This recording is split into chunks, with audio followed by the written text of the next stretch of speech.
अपनी आत्मा को तैयार करेंगे। Thank you Jesus, hallelujah.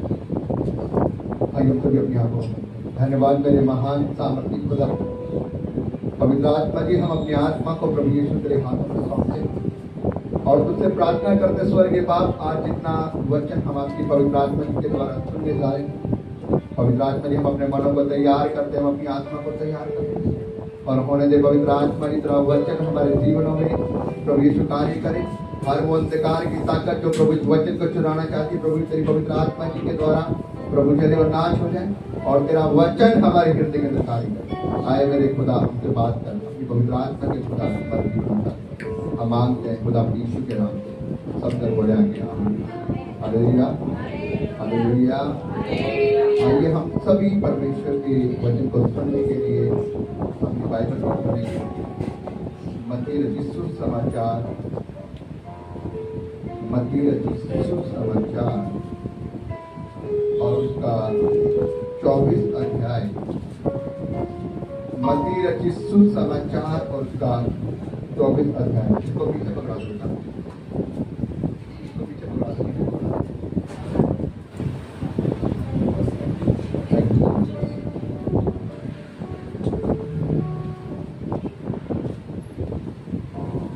मत्ती रचित सुसमाचार इसका 24 अध्याय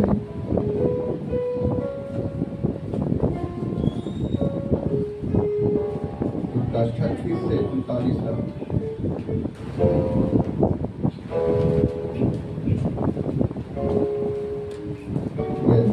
मैं पढ़ने जा रहा हूँ, आप लोग ध्यान से सुने। लिखा है मत्ती रचित सुसमाचार का 24 अध्याय उसकी 36 से 39 तक में इस प्रकार से लिखा है। उस दिन लिखा है कि उस दिन उस घड़ी के बीच में कोई नहीं जानता, ना स्वर्ग के दूत ना पुत्र, परंतु केवल पिता।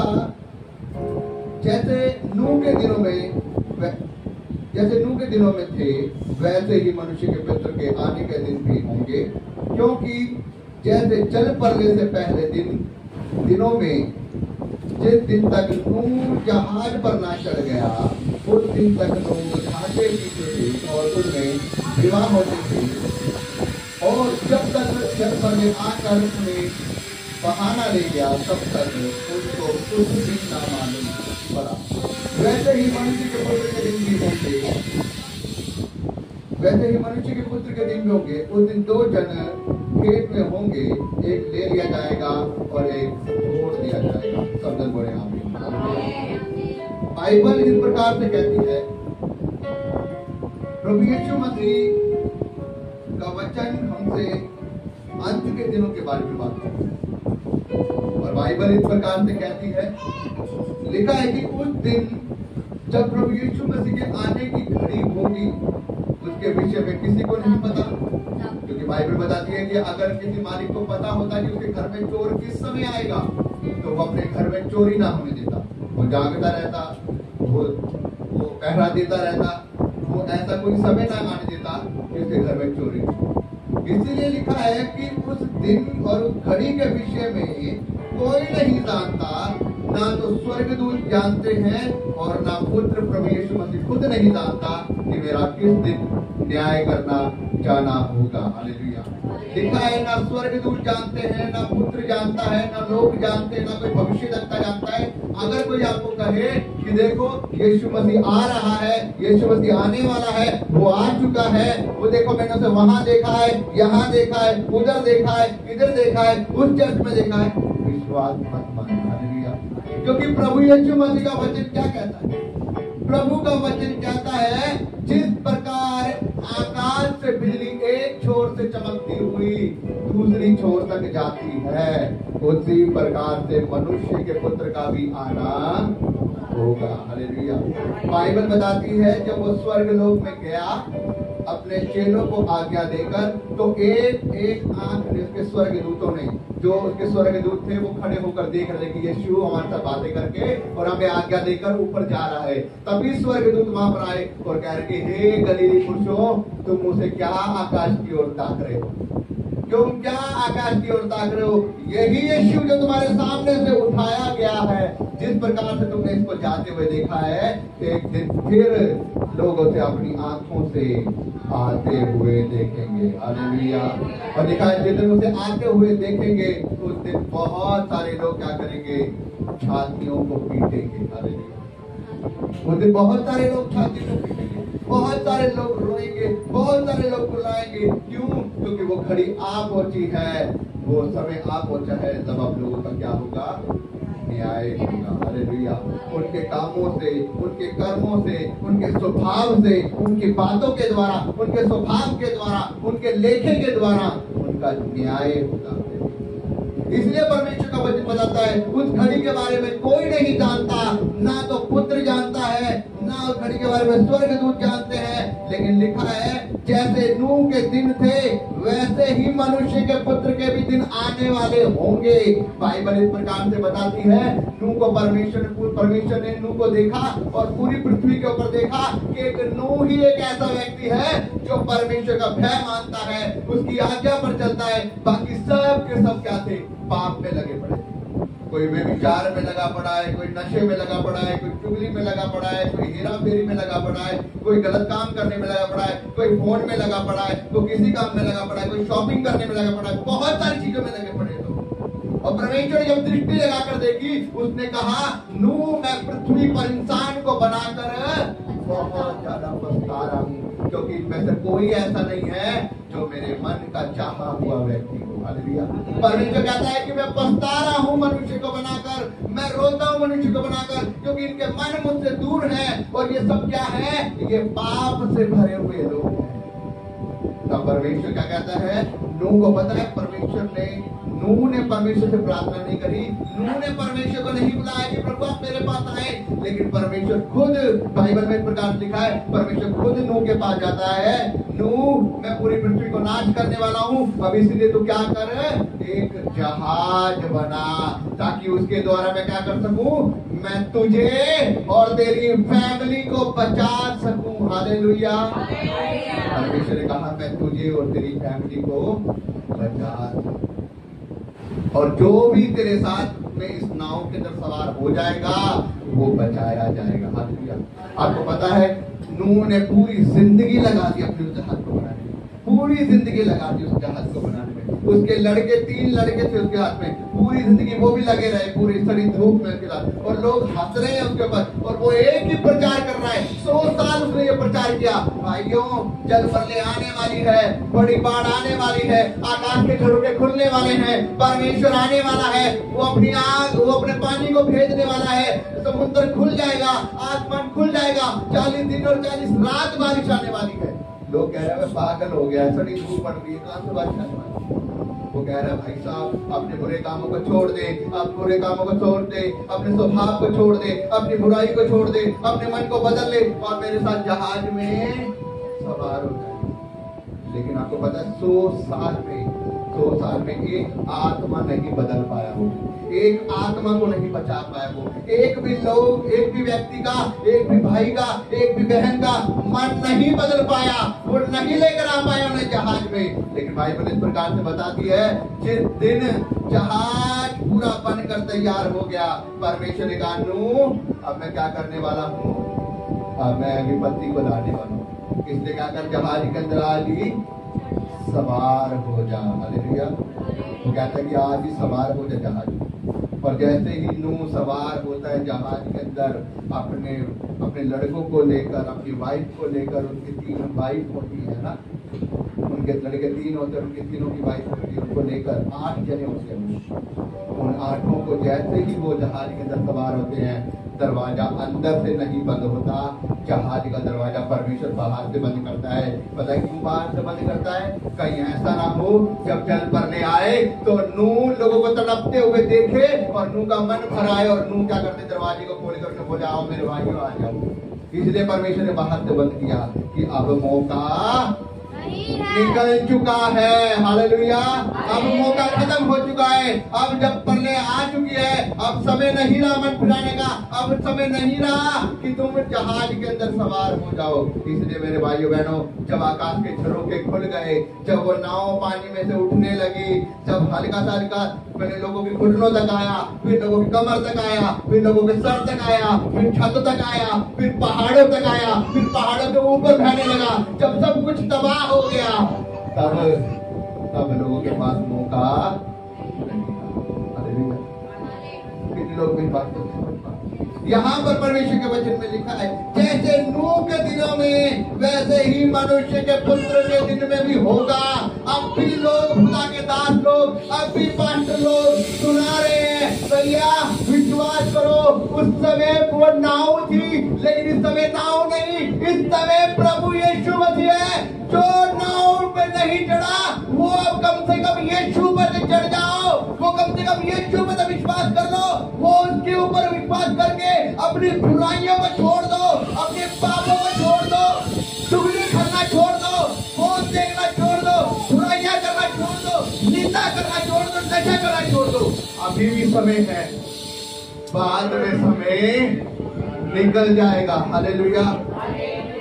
आज में समय निकल जाएगा, नहीं रहेगा हमारे पास समय। बाद में लोग बताए तो घुटनों तक पानी आया, कमर तक पानी आया, गले तक पानी आया, लोग चिल्लाने लगे, नूह हमें बचा ले, हमें बचा ले। जब समय नहीं रहा, अभी समय है। बाइबल बता रही है, बाइबल की एक भविष्यवाणी पूरी हो रही है। जाति पर जाति, राज्य पर राज्य चढ़ाई कर रहा है, देशों की लड़ाइयां हो रही है। और बाइबल में लिखा, जब तुम इन सब चीजों की चर्चा सुनो तो घबरा ना जाना, समझ जाना कि मनुष्य के पुत्र का आगमन होने वाला है। हालेलुया। अब वो जल्द ही आने वाला है। अब काउंटिंग स्टार्ट हो चुकी है, वो आने वाला है जल्दी। लिखा है, वो बादलों पर अपने घोड़े के ऊपर सवार होकर अपने बड़े स्वर्गदूत की मंडली के साथ आएगा। Hallelujah, hallelujah. इसलिए अभी समय है मन फिराने का, बुराइयों को त्याग देने का।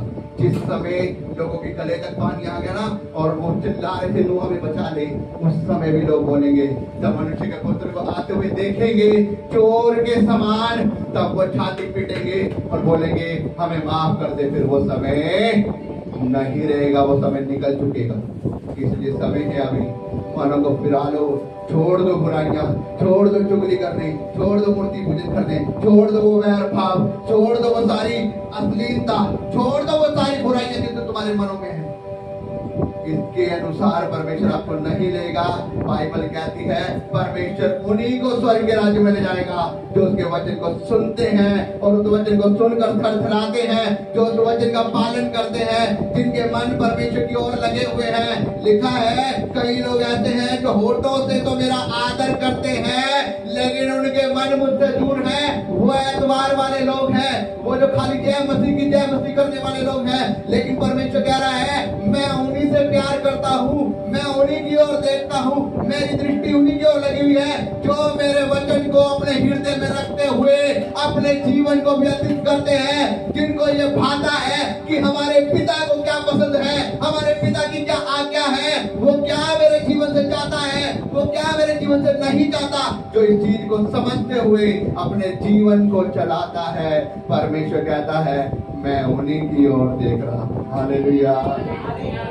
आज हमें ये पसंद है कि महीने क्या पसंद है, अरे अगले संडे को चले जाएंगे चर्च, इस संडे आप क्या करते हैं, मान को कहीं रिश्तेदारी में जाना है, शॉपिंग करने जाना है, इधर उधर जाना है, बहुत सारे काम है। इस संडे अगर नहीं भी जाएंगे तो कोई दिक्कत नहीं। याद रखना, वो समय जब आएगा परमेश्वर भी कह देगा, उस समय तूने संसार से मित्रता करी, तूने मुझे नहीं देखा।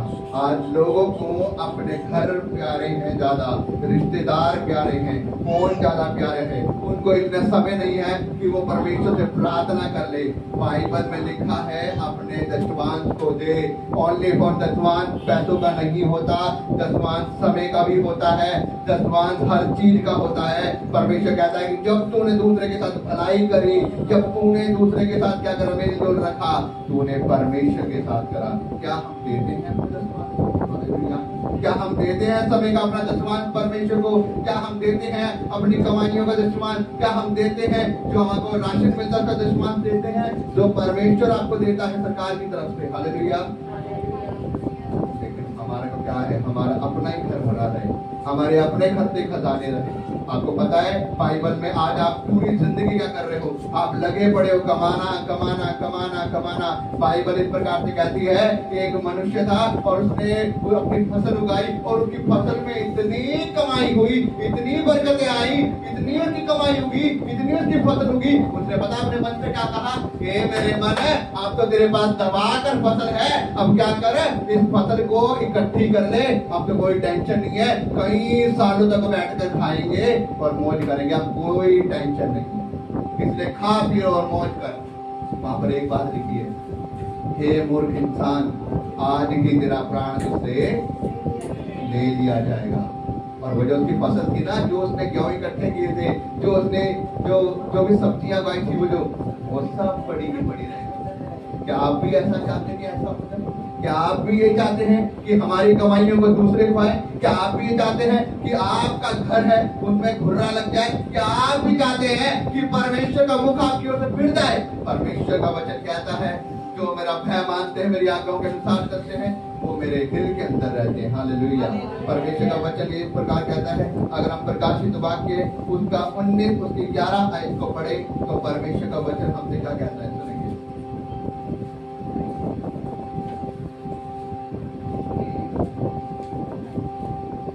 प्रकाशित वाक्य उसका 19 उसकी 11 19 की 11 लिखा है, फिर मैंने स्वर्ग को खुला हुआ देखा और क्या देखता हूं कि एक सफेद घोड़ा है, उस पर क्या है, एक सवार है जो सर्वशक्तिमान और सत्य कहलाता है और वह धर्म के साथ न्याय करता है। हालेलुया। किसके साथ न्याय करता है? धर्म के साथ न्याय करता है। वह धर्म के साथ न्याय करता है। उसकी आंखें आग की ज्वाला है। हालेलुया। और उसके सिर पर बहुत से राजमुकुट हैं। उस पर एक नाम लिखा हुआ है जिसे उसे छोड़ और कोई नहीं जानता। हालेलुया। वह लहू का छिड़का हुआ वस्त्र पहना है। उसका नाम परमेश्वर का वचन है। हालेलुया। लिखा है, जो स्वर्ग की सेना श्वेत घोड़ों पर सवार और श्वेत शुद्ध मलमल पहने हुए उसके पीछे पीछे है। वह जाति जाति को मारने के लिए उसके मुंह से एक चौथी तलवार निकलती है। वह लोहे का राजदंड लिए हुए उन पर राज्य करेगा और सर्वशक्तिमान परमेश्वर के भयानक प्रकोप की जलजलाहट की मदिरा क्या करेगा? जलजलाहट के मदिरा के कुंड में से दाग रोंदेगा। उसके वस्त्र पर और उसकी जांघ पर एक नाम लिखा है, राजाओं का राजा और प्रभुओं का प्रभु। हालेलुया। उसके मुंह से एक तेज दो धारी तलवार निकलती है, जातियों जातियों को मारने के लिए। वो धर्म से क्या करता है? अपने लोगों का न्याय करता है। अब आप क्या करने जा रहे हैं? यहाँ पर वो कह रहे हैं कि वो अपनी बड़ी सेना के साथ, स्वर्गदूतों के साथ, जो सफेद घोड़ों के ऊपर सवार होकर, जो मलमल श्वेत महली कतानी कपड़े पहने हुए, वो मलमल के साफ सुथरे कपड़े पहने हुए, वो अपने स्वर्गदूतों के साथ आ रहा है। और वो आ रहा है लोगों का न्याय करने के लिए। ये उस समय की घटना बता रहा है कि परमेश्वर अपने स्वर्गदूतों के साथ आ रहे हैं न्याय करने के लिए लोगों का। और जब वो आएगा, बाइबल इस प्रकार कह रही है, उसके मुंह से एक ऐसी दो धारी तेज तलवार निकल रही है। वो लोगों का क्या करेगा? पापियों का खात्मा करेगा।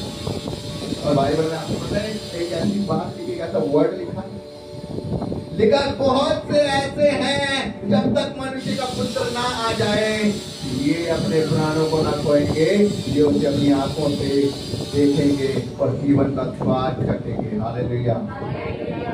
बहुत से ऐसे हैं जो उसको देखेंगे, बहुत से ऐसे हैं जो उसके आने पर छाती पीटेंगे, बहुत से ऐसे हैं जो उसको देखकर आनंद मनाएंगे। हालेलुया। मेरे भाइयों बहनों, परमेश्वर का वचन आज हमसे चाहता है कि हम नूह के दिनों के समान ना रह जाएं, कहीं हम सोए ना रह जाएं, कहीं हम फोन के अंदर व्यस्त न रह जाएं, कहीं हम टीवी के अंदर व्यस्त न रह जाएं, कहीं हम रिश्तेदारियां ना निभाते हुए रह जाएं, कहीं हम मेल जोल करते हुए न रह जाएं, क्योंकि वचन कहता है जिन्होंने संसार से मित्रता की है वो परमेश्वर के योग्य नहीं है, लेकिन जिन्होंने परमेश्वर से मित्रता की है वो संसार के योग्य नहीं है, क्योंकि बाइबल कहती है यदि तुम संसार के होते तो वो तुमसे प्यार करते, तुमसे मेल जोल रखते, तुम्हारा इज्जत करते, तुम्हारी आदर करते, लेकिन वो तो क्या कहते हैं, ये तो भाई साहब धर्म परिवर्तन करते,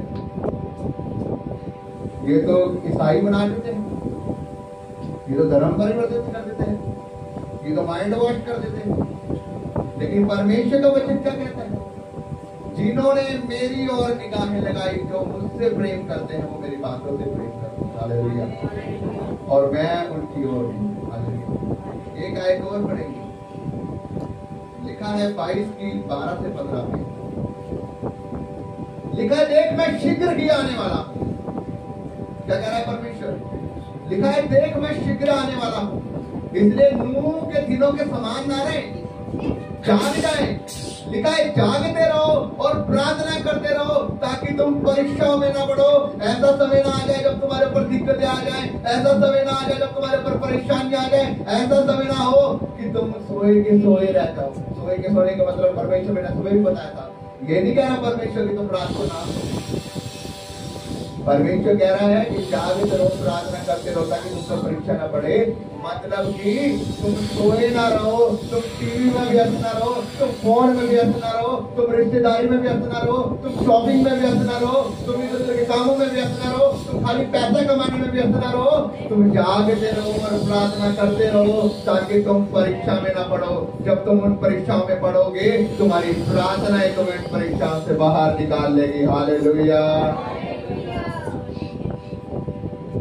परमेश्वर का वचन क्या रहा है, देख मैं 22 की प्रकाशित वाक्य 22 की 12 में लिखा है देख मैं शीघ्र आने वाला हूं और हर एक के काम के अनुसार बदला देने के लिए प्रतिफल मेरे पास है। हालेलुया। हर एक के काम के अनुसार, किसने जाग के प्रार्थनाएं की है, किसने परमेश्वर के साथ मन लगाया है, किसने परमेश्वर की ओर अपनी निगाहों को लगाया है, किसने परमेश्वर के साथ अपने दिल को लगाया है, कौन परमेश्वर से प्रेम करता है और कौन संसार के रीतियों के अनुसार। हालेलुया। परमेश्वर को वो लोग पसंद है जो डिसीजन लेना जानते हैं, परमेश्वर को वो लोग पसंद है जो उसकी आज्ञाओं के अनुसार चलना जानते हैं। इसलिए वो कह रहा है कि देख मैं शीघ्र आने वाला हूं और हर एक के अनुसार बदला देने के लिए, हर एक के लिए प्रतिफल मेरे पास है कि किसने कैसे अपने जीवन को व्यतीत करा है, किसने कैसे अपने जीवन को चलाया है, किसने मेरी भय के अनुसार होकर चला है, कौन मेरी आज्ञाओं पर चला है, कौन मेरी विधियों पर चला है, किसने मेरे वचन का पालन किया है। हालेलुया। और लिखा है मैं ही अल्फा और मैं ही ओमेगा हूं, मैं ही पहला और मैं ही अंतिम हूं। इसका मतलब वो ही अल्फा और वही ओमेगा है, वो ही पहला भी है और वो ही अंतिम भी है, उसके बाद और कोई नहीं है। न्याय करने वाला वही है और कोई नहीं। मेरे भाई बहन, कहीं तुम सोचो कि नहीं और कोई आएगा और कोई देगा, उद्धार करेगा। कई लोगों को परमेश्वर ने 5000 लोगों को रोटी खिलाई और जब उनको 5000 लोगों को रोटी खिला दी ना तब उनका पेट भर गया, उन्होंने चमत्कार देख लिया, तो वो कहने लगे प्रभु परमेश्वर का पुत्र तो तू ही है जो स्वर्ग से आने वाला, हम विश्वास करते हैं। वो कहते हैं परमेश्वर का पुत्र जो उद्धार करने वाला है वो तू ही है। क्यों? क्योंकि परमेश्वर ने उनको रोटी जो खिला दी थी, उनका पेट जो भर चुका था, उनका काम जो निकल चुका था। लेकिन थोड़ी देर बाद परमेश्वर उनको एक सच्ची बात बोलता है नाचवान भोजन के पीछे मत बढ़ो। क्या बोलता है? नाचवान भोजन के पीछे मत दौड़ो। तुम खाली कमाइयों के पीछे मत दौड़ो, खाली नौकरी के पीछे मत दौड़ो, खाली रोटी के पीछे अपने पेट के लिए मत दौड़ो। नाचवान रोटी के पीछे मत दौड़ो, क्योंकि जो स्वर्ग से उतरी है वो सच्ची रोटी परमेश्वर है। हालेलुया। लिखा है जो मुझ में से खाएगा वो कभी भूखा न रहेगा, जो मुझ में से पिएगा वो कभी प्यासा न रहेगा। हालेलुया। जो मेरा मांस खाता है और वो मेरा लहू पीता है वो मुझे में स्थिर होता है। पता है प्रभु यीशु मसीह ने सच्ची बात उनको बोली। उसने कहा कि स्वर्ग से जो रोटी उतरी है वो मैं हूं, और जो मुझ में से खाता है वो कभी ना मरेगा। उसने कहा जो मेरा मांस खाता है और जो मेरा लहू पीता है वो सदा मुझ में बना रहेगा। लोग पता क्या कहते हैं, अरे पागल हो गया है, बाइबल में लिखा है पुराने नियमों में खून वाली चीजों को हाथ मत लगाना, खून लगा हुआ मीट मत खाना, खून लगी हुई चिकन को मत खाना, और ये यहाँ पर कह रहा है तू मेरा मांस जो नहीं खाएगा, मेरा लहू जो नहीं पिएगा वो सदा मुझ में बना रहेगा। जो मेरा मांस खाएगा मेरा लहू। अरे ये तो पागल हो गया, ये तो वचन से बाहर बातें कर रहा है, ये तो गलत बातें कर रहा है। अरे भगाओ इसको, ये तो झूठा भविष्य लगता है, ये तो झूठा परमेश्वर है, लोग कहते हैं। लेकिन परमेश्वर ने ना एक को भी नहीं रोका। पूरी की पूरी भीड़ थी इस वचन को सुनने के बाद, सबके सब भाग गए। पता क्यों? वो कह रहे अरे इतना कठिन वचन दे रहा है, कौन इसके वचन को सुनेगा, कौन इस वचन को मानेगा। ये तो कह रहा है मेरा मांस खाओ मेरा लहू पियो। हम इसका मांस खाएंगे, हम इसका लहू पिएंगे? पागल हो गया ये। और भीड़ की भीड़, इसका अर्थ कुछ और था। परमेश्वर ने ये नहीं कहा अरे रुको तो सही, पूरी बात तो सुन लो पहले। परमेश्वर ने कहा जा रहे हो तो उसके 12 चीजें वहां पर थे। उसने कहा तुम्हें भी जाना है, तुम भी जा सकते हो। उसने कहा नहीं प्रभु, मतलब कहता है अनंत जीवन की बातें तो तेरे पास है, हम कहाँ जाए। हालेलुया।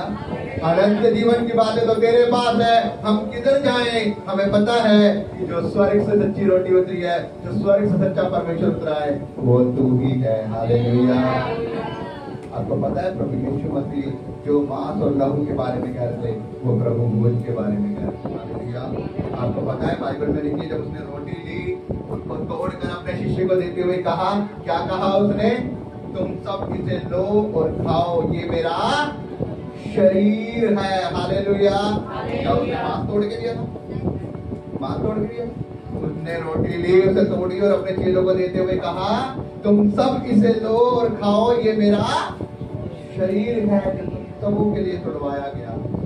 थोड़ी देर बाद उसने प्यारी के पीछे कटोरा लिया और उसने अपने शिष्यों को देते हुए कहा तुम सब इसे लो और ये पियो, ये मेरा वो लहू का कटोरा है जो तुम सबों के लिए एक नई वाचा में बहाया गया। खुदा करता क्या वो लहू था? लेकिन सुनने वालों ने सुना नहीं और पूरी की पूरी भीड़ भागी। परमेश्वर कह रहा जाओ तुम्हारे लिए स्वर्ग का राज्य है ही नहीं। हालेलुया। हालेलुया। आज ऐसे लोग हैं वो वचन को सुनना नहीं चाहते, उनको बस सुनना नहीं है, विश्वास नहीं करना, उनको सिर्फ ये है ये तो क्रिश्चियन बनाते हैं, ये तो मसीह बनाते हैं, इनके चर्च में मांस खिलाया जाता है, ये खिलाया जाता है। बाइबल का पता नहीं है, अधूरा ज्ञान। बाइबल कहता है अधूरा ज्ञान करने के लिए हड्डी बन जाता है। अधूरा ज्ञान हमारी जिंदगी के लिए हानिकारक है। इसलिए कई लोगों को जब पता नहीं होता तो वो क्या करते हैं, वो जैसे मर्जी हाथ करें। लेकिन परमेश्वर यहाँ पर क्या कह रहा है? लिखा है मैं ही पहला और मैं ही अंतिम हूं, और कोई नहीं है, मैं ही न्याय करूंगा। लेकिन क्या कह रहा है? 14 लिखा है धन्य है वे जो अपने वस्त्र को धो लेते हैं, क्योंकि उन्हें जीवन के वृक्ष के पास आने का क्या करेगा? अधिकार मिलेगा स्वर्ग के राज्य में। हालेलुया। वो जीवन का वृक्ष है जिसको परमेश्वर ने पहले कभी कहा था कि मत खाना, लेकिन वो कह रहा है कि धन्य है वो जिन्होंने अपने वस्त्र धो लिए हैं पाप से। वस्त्र धोने का मतलब है जिन्होंने बुराइयां छोड़ दी है, जिन्होंने पाप करना छोड़ दिया, जिन्होंने निंदा करनी छोड़ दी, जिन्होंने व्यभिचार करना छोड़ दिया, जिन्होंने एक दूसरे की बुराई करना छोड़ दी, जिन्होंने दूसरे की गाड़ी को देखकर जेलसी करना छोड़ दिया। अरे इसके घर में गाड़ी कैसे आ गई भाई साहब? आज ही बाबा के पास जाऊंगी, आज एक गुड़िया बना के लाऊंगे, देखूंगे फिर क्या होगा। हाँ बाबा जी तेरा करी मारी बुढ़ी, इधर काम बंद करना है। ऐसा ही है ना, बहुत सारे लोग ऐसे दूसरे की नौकरी को देखकर, दूसरे के घर को आशीष को देखकर तभी बाबा के पास भाग जाएंगे। बाबा जरा करना, जरा इसका समाधान, आज इसकी नौकरी भी बंद करना है, इसका घर भी बंद करना है, काम भी बंद करने हैं, और जोर लगा देते पूरा। लेकिन परमेश्वर कहता है भजन संहिता 35 में, जो दूसरों के लिए गड्ढे खोदते हैं मोटी गड्ढों में खुद ही गिर जाएंगे। जो दूसरों के लिए जाल बिछाते हैं वो खुद ही उसी जाल में खुदावन के स्वर्गदूत उनको हाँकते हुए ले जाएंगे, उनको रगड़ते हुए ले जाएंगे। हालेलुया। जो दूसरों के लिए बुराई के लिए गड्ढा खोदते हैं, परमेश्वर अपने धर्मी जन की ओर से लड़ने वाला है। अगर आप 35 की पहली आयत को पढ़ेंगे तो वहां पे लिखा है, खुदा जो मुझसे झगड़ते हैं तुमसे झगड़, जो मुझसे लड़ते हैं तुमसे लड़ते। और फिर परमेश्वर आपकी ओर से लड़ता है, झगड़ता है उनसे जो आपका बुरा चाहते हैं। लेकिन परमेश्वर कह रहा है, धन्य वे जो अपने वस्त्र को धो चुके हैं, जो पवित्र कर चुके हैं, क्योंकि क्या है, मैं उन्हें जीवन के वृक्ष के पास जाने का अधिकार मिलेगा और वे फाटकों से होकर नगर में क्या करेंगे, प्रवेश करेंगे। स्वर्ग के राज्य में फाटकों से होकर, स्वर्ग के दरवाजे से होकर प्रवेश करेंगे। वो चोरी से नहीं करेंगे, कहीं दीवार टाप लो, वहां दीवार नहीं टापी जाएगी भाई साहब, एक ही दरवाजा है।